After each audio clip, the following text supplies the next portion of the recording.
Hi friends, welcome to my channel. ಯಾರೆಲ್ಲ ನನ್ನ channel ನೋಡ್ತಾ ಇದ್ರೆ ಎಲ್ಲರಿಗೂ ಸ್ವಾಗತ. ಈ ದಿನ ಬೆಳಗಿನ ತಿಂಡಿಗೆ ನಾನು ಮಾಡ್ತಾ ಇರುವಂಥ ರೆಸಿಪಿ ಮಿಲೆಟ್ಸ್ ಪೊಂಗಲ್. ಇದಕ್ಕೆ ನಾನು ಅರ್ಧ ಕಪ್ ಹೆಸರುಬೇಳೆ ಮತ್ತು ನವಣೆ ಸಾಮೆ ಎರಡನ್ನೂ ಅರ್ಧ ಕಪ್ ತಗೊಂಡು ಎಲ್ಲವನ್ನು ಚೆನ್ನಾಗಿ ತೊಳೆದು ಕುಕ್ಕರಲ್ಲಿ ಹಾಕಿ 2 ವಿಸಿಲ್ ತಗೊಂಡಿದ್ದೀನಿ. ಆನಂತರ ಅದನ್ನು ಒಂದು ಸೈಡಲ್ಲಿ ಸಾಲ್ಟ್ ಹಾಕಿ ಕುದಿಯೋಕ್ಕಿಟ್ಟು ಇನ್ನೊಂದು ಸೈಡಲ್ಲಿ ಒಂದು ಪ್ಯಾನನ್ನು ಒಗ್ಗರಣೆಗೆ ಇಟ್ಕೊತಾ ಇದ್ದೀನಿ. ಆ ಪ್ಯಾನ್ಗೆ 2 ಸ್ಪೂನ್ ತುಪ್ಪ ಹಾಕೊತಾ ಇದ್ದೀನಿ. ತುಪ್ಪ ಸ್ವಲ್ಪ ಬಿಸಿ ಆದ ನಂತರ ಅದಕ್ಕೆ 1/4 ಚಮಚ ಅಷ್ಟು ಸಾಸಿವೆ ಹಾಕೊತಾ ಇದ್ದೀನಿ. ಅದೇ ಹೇಳ್ತೇನೆ ಜೀರಿಗೆನೂ ಕೂಡ ಹಾಕೊಂಡಿದ್ದೀನಿ 1/4 ಚಮಚ ಅಷ್ಟು.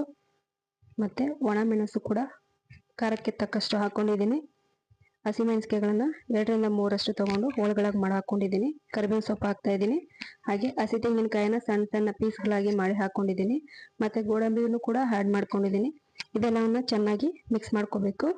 ಆನಂತರ ಇದೇ ಮಿಶ್ರಣಕ್ಕೆ ಸ್ವಲ್ಪ ಅರಿಶಿಣವನ್ನು ಆ್ಯಡ್ ಮಾಡ್ಕೊತಾ ಇದ್ದೀನಿ.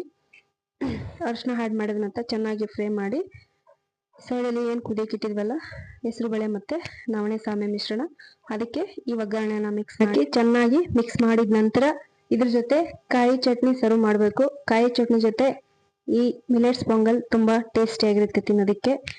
ಹೇಗಿತ್ತು ಅಂತ ಕಮೆಂಟ್ಸ್ ಮಾಡಿ. Thanks for watching. Subscribe my channel. Please supporting.